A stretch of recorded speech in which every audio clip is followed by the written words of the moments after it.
First of all, thank you for attending and committing to your business. We are running these sessions to pass on our knowledge and experience to business owners to help them improve and get an edge.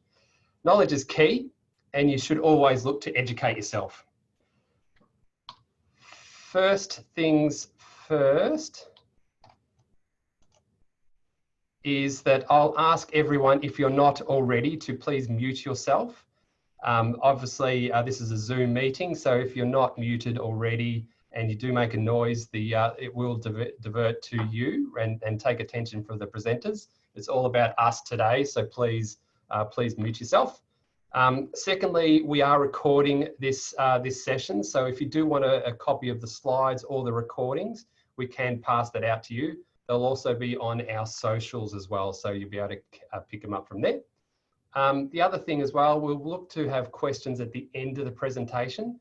If you have a question, please put it into the chat in Zoom, and that will actually go to Laken. So if you select Laken, Laken will moderate the questions at the end of the presentation.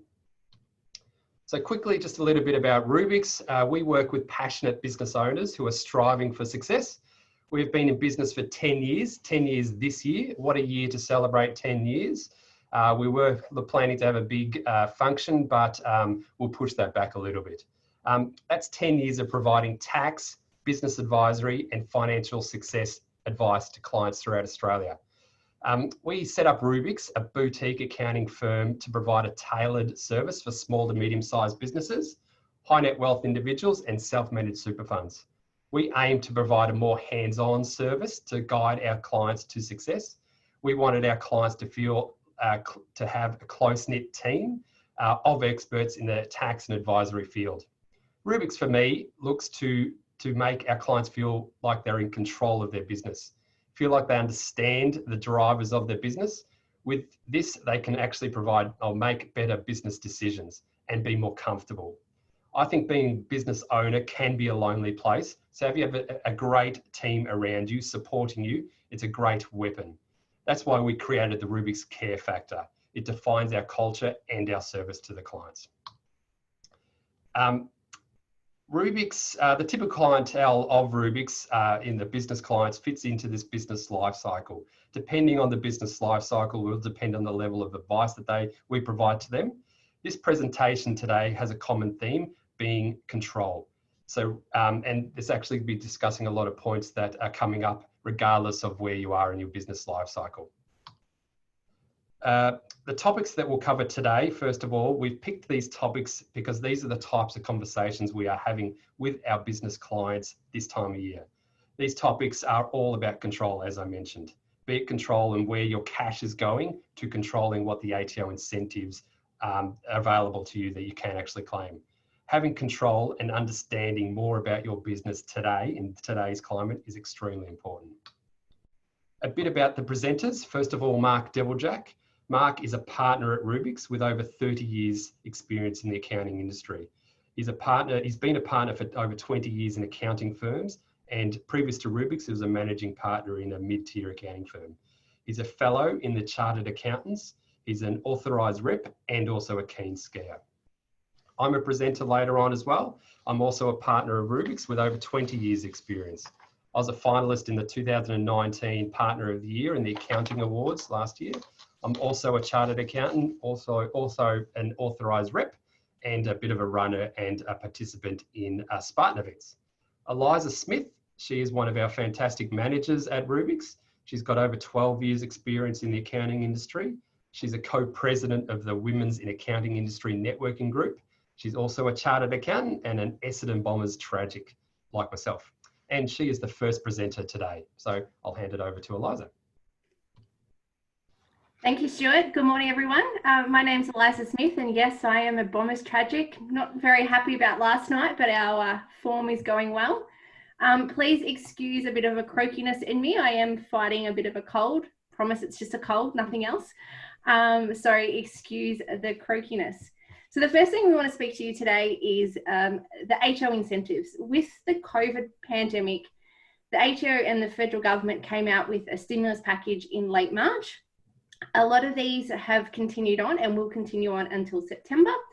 We'll also cover off the state government announcements and what they're doing.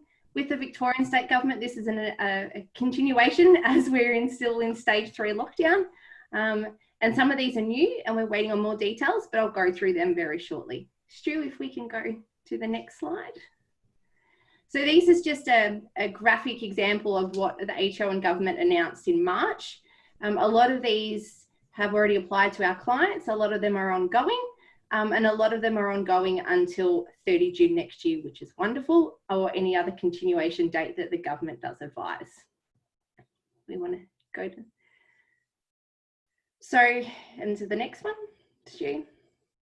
So the first one that is the JobKeeper. So a lot of our clients are currently receiving the JobKeeper payments for their employees. This has been one of the big benefits that have arrived. So if you had eligible employees at 1 March, they will be entitled to $1,500 a fortnight before tax every month that you will receive. And that's if you've received a downturn by 30% at the same time last year. We're still seeing clients that are applying because they weren't in the March to June, but their July onwards might be down, so you can still apply and be eligible. These payments will continue until September, if not extended. The flat cash flow boost was based on the withholding from your staff wages with a minimum of $10,000 with a maximum of $50,000 payment. The first payment of this was spread between March and June, and then the second payment will be from June to September and is based on what you received the previous quarter. If you have apprentices, you were entitled to 50% subsidy of their wages that you paid from January to September. This is a maximum of $21,000 and eligible if you had less than 20 staff. This has been big for the commercial trades. Next slide. The depreciation. The depreciation is probably the one that's going to be lasting to at least December, if not longer. So if you're a small to medium enterprise and you purchase an asset of up to $150,000, that can be written off straight away as a tax deduction. This does need to be installed and ready to use by 31 December. We're waiting to hear from the government if the amount will be decreased and extended, but again, we'll keep you updated. The next one is for the big assets. So anything that's 150,000 or more that you've purchased, you're entitled to a depreciation of a 57.5% for the first year. This is for assets purchased up to 30 June 2021. So if you'd like to buy a bigger asset, please give us a call and we can have a chat about this. After 30 June 2021, you'll go back to normal depreciation methods. Our annual ATO program, as some of you are knowing and some of you will get communication from us soon, it is tax time, it's BAS time as well. If you are a Rubik's client, you do get the standard extensions. So BASs get an extra 28 days to be lodged and your tax returns will be due 15th of May unless you have an earlier lodgement date, which we'll advise you. This only applies if you're a good lodger. So if you are a little bit behind, give us a call now and we'll make sure we get you all up to date. We've been successful for payment deferrals for clients who are suffering severe cash flow shortages due to COVID and shutdowns. If this is you and you haven't applied and you would like to, please give us a call. You can get up to 6 months deferral or we can organise a payment arrangement for you.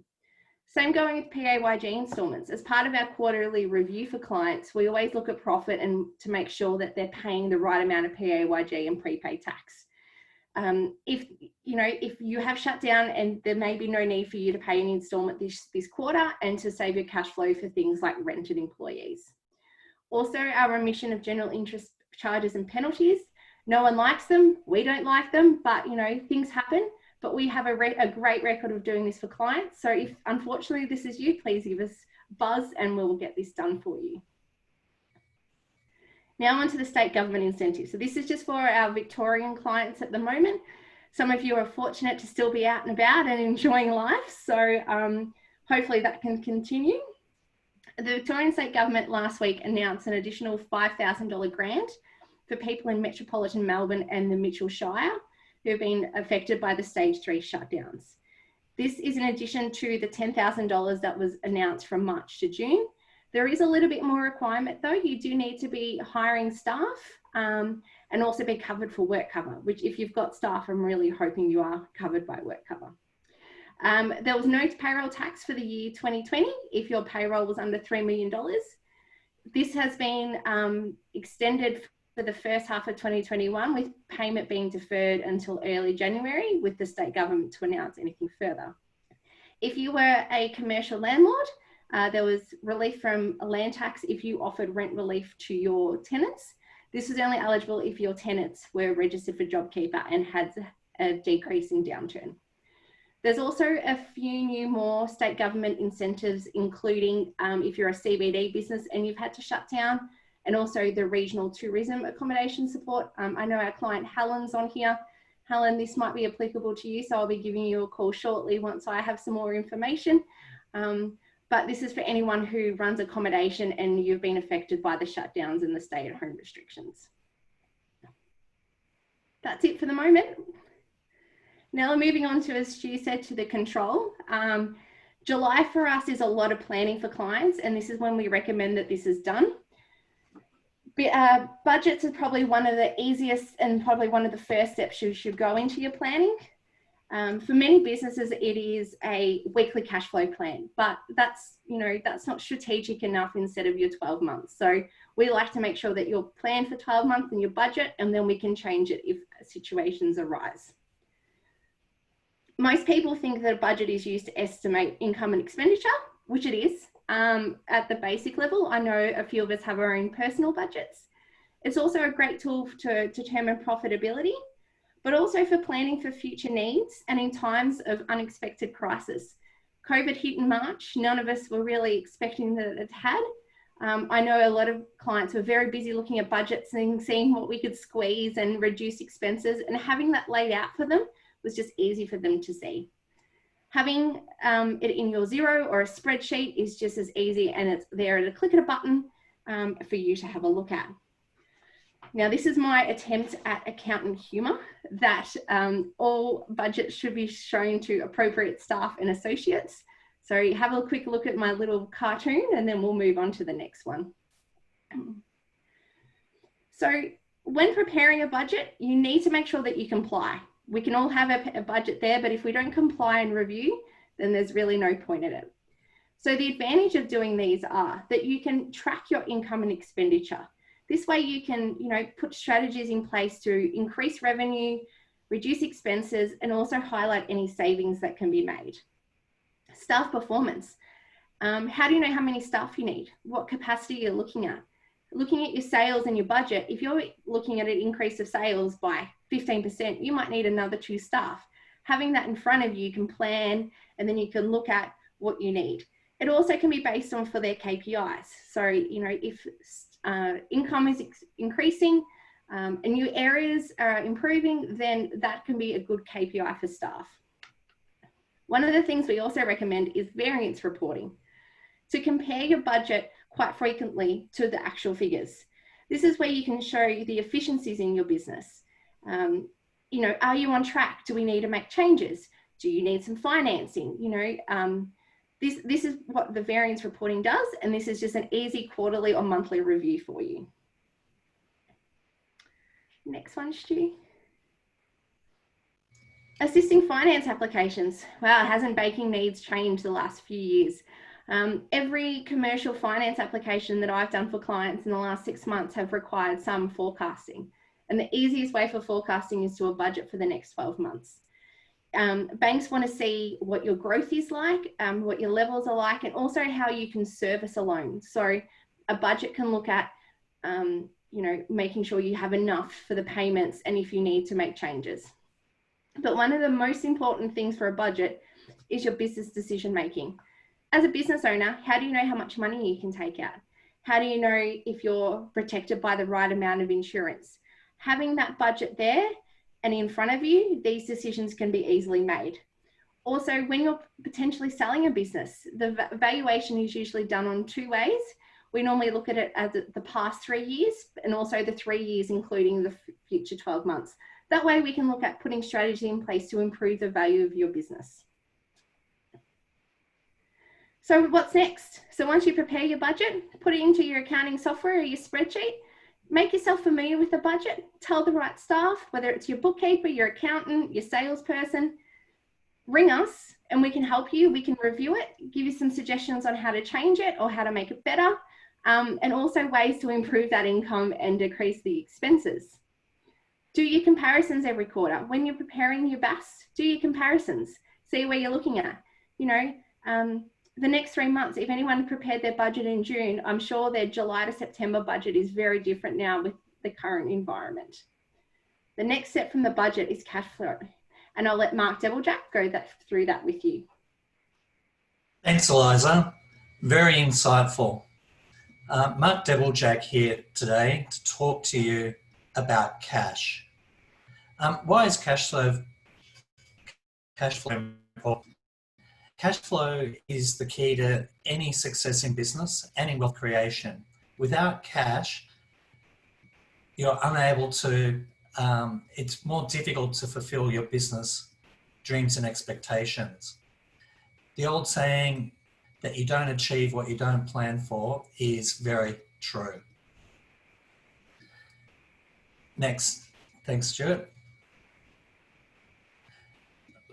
When I look at this, I always go back to see why people originally went into business. Being in business 20 years myself, the reason I started business is very different to what I'm looking for my business to do today. So it could be that you're looking for personal income at the time. You may be wanting to provide for family, asset accumulation, debt reduction, paying expenses such as school fees, or providing for a good retirement. A good cash flow will provide all this. In all the answers above, to achieve this goal, cash flow is really needed. Over time too, as I said earlier, your goals will change. So it may go from providing for the family to providing for retirement. So don't be fixed on why you're in business and why cash flow is important to you. Thanks, Stuart.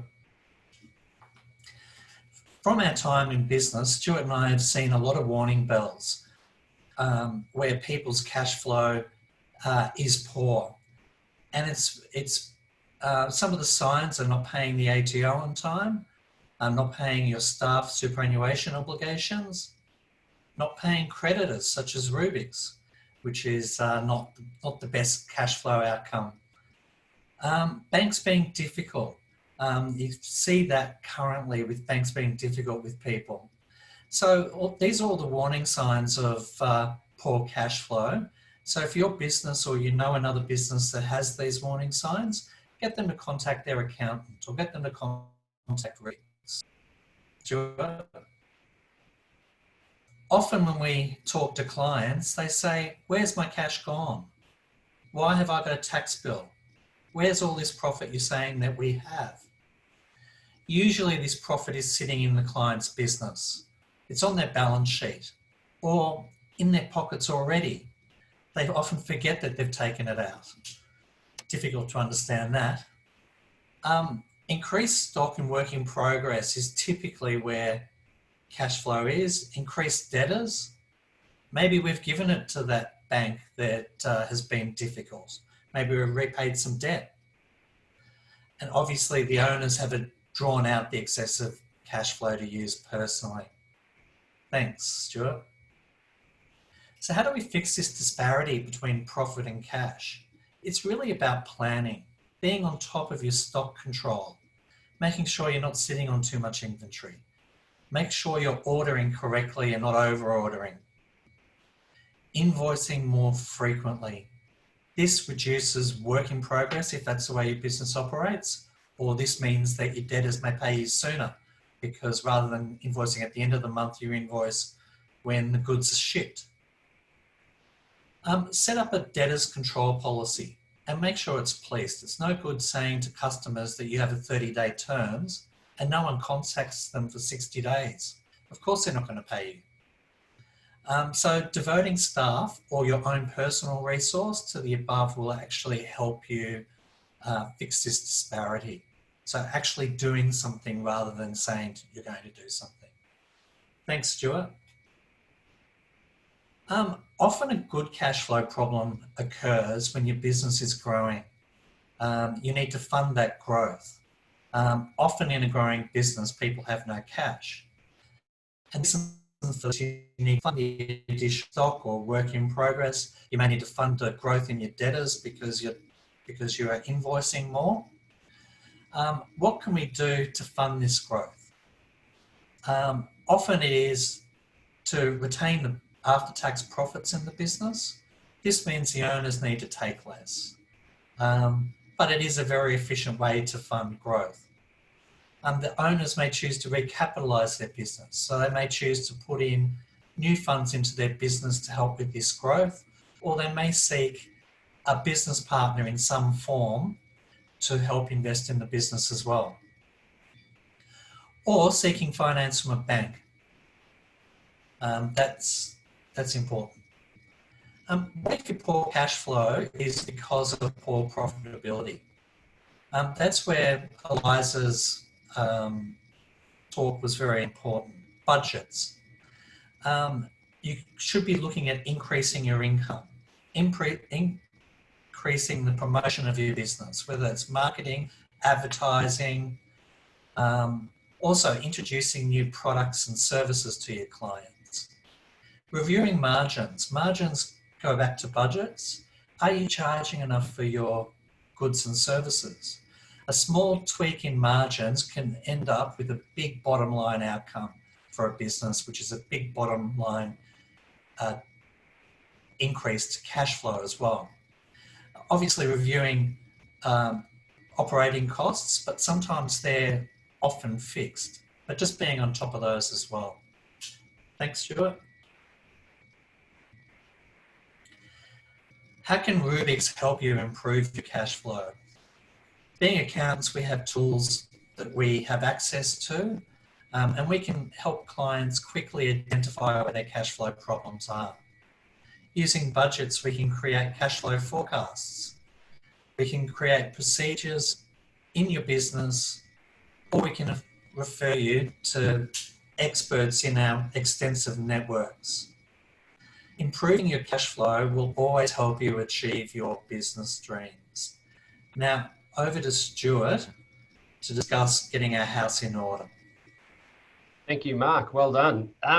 So Mark and Eliza have covered off in awesome detail numbers around businesses.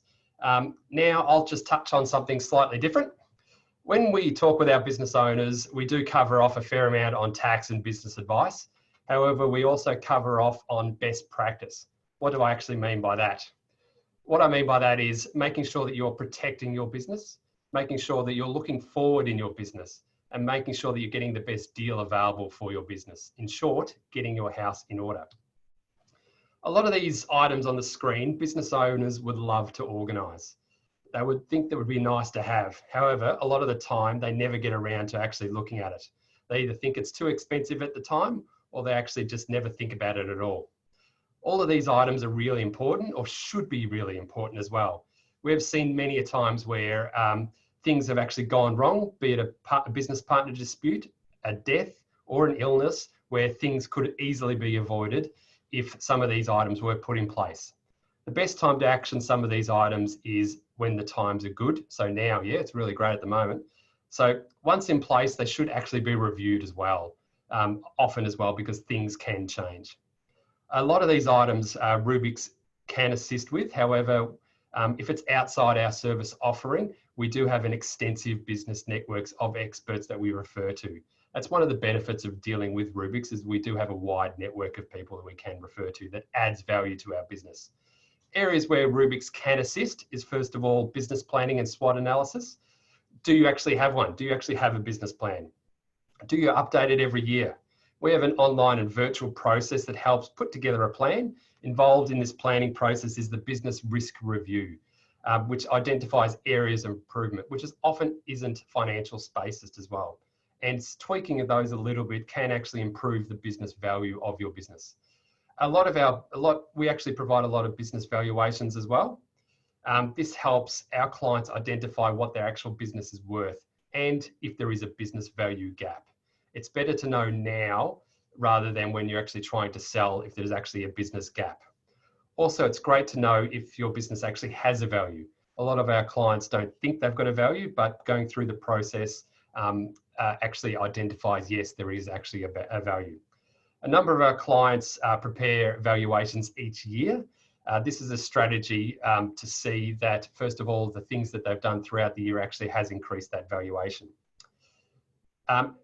As I mentioned right at the start of the meeting, we are actually looking to do, we look after self-managed super funds and superannuation. We are looking to do a presentation of this in August around self-managed super funds and benefits of having one. But super is a conversation we often discuss with business owners. A large number of these business clients don't even look to contribute for themselves in their super funds, thinking that their business is their retirement plan. Obviously, putting in place a retirement plan and working towards it is really important, especially when it's not too late. Rubik's, again, can actually assist with this. This is the same with an exit strategy, succession planning. We have a lot of clients as well that actually don't have any, but we're working towards improving that. Areas where Rubik's do refer out to our extensive network is insurance, whether that's life insurance, income protection insurance, or business insurance. You need to insure your main asset, which is yourself. So get the appropriate level of insurance. Wills, if you want the right person to receive your assets when you are gone, a will would do this in circumstances.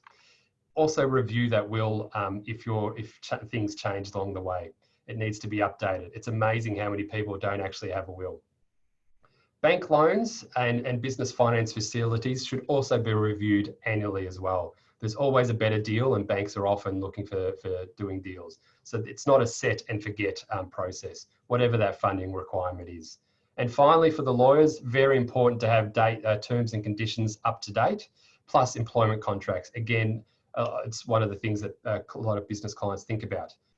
If you don't have some of these in place, it can cause major issues. Now, that's the end of our formal presentation, but I just wanted to quickly draw your attention to the next presentation that we're doing on the 29th of July. The topic is opportunities with property and kickstarting your investments. We will be presenting with two other property gurus. We've sent that link, so happy for you to come along. The next is, here's our contact details. You may have questions for myself, Eliza and Mark. Our email addresses are there, so please feel free to contact us. We do offer a free meeting to discuss your business virtually, of course. So please feel free. You can also drop us a LinkedIn message as well. So yeah.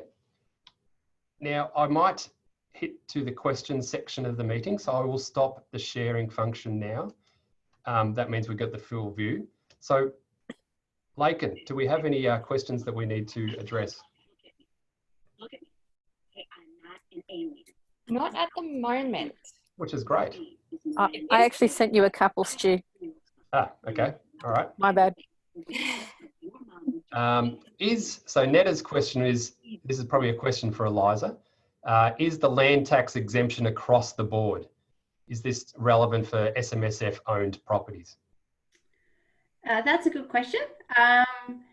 We believe it is, but with each case we are ringing the SRO to make sure that it is applicable.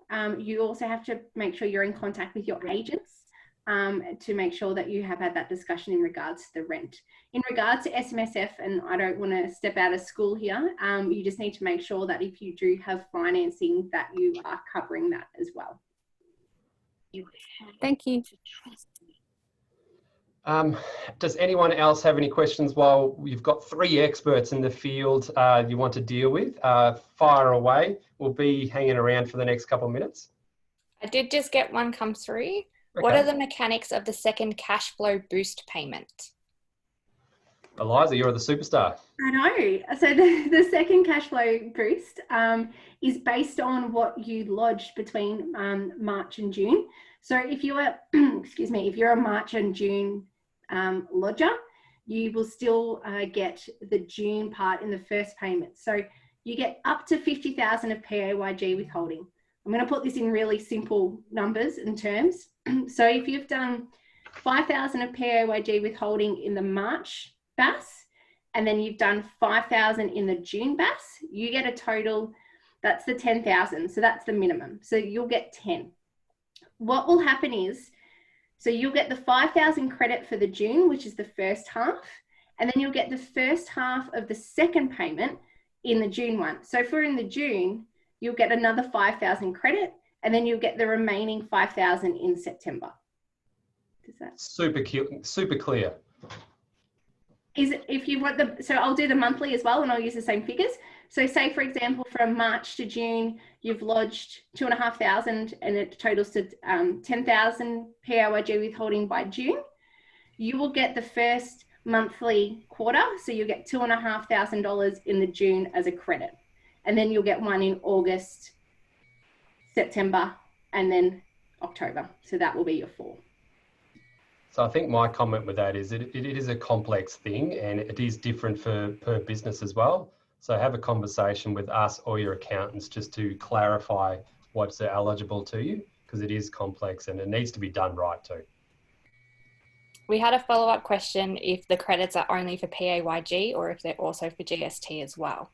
They are just for PAYG withholding. So unfortunately, but if your PAYG withholding, if for example, your first, so the first $2,500, okay, we'll go back to quarterly. So if you get the first 5,000 credit, it's applied against the whole BAS. So it may actually pay your GST component, but it's just based on your PAYG withholding figures, but the credit applies to the total amount of the BAS, which could be GST, PAYG installments, and the PAYG withholding.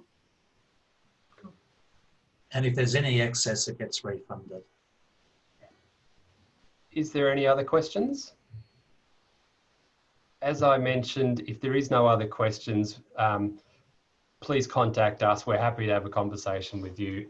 We feel that this time at the moment is we're looking to support our business clients through this period at the moment, and this is one way we can help them out, is getting them through some of the ATO initiatives to actually help them through. If there is no more questions, thank you so much for everyone coming along. It's been great.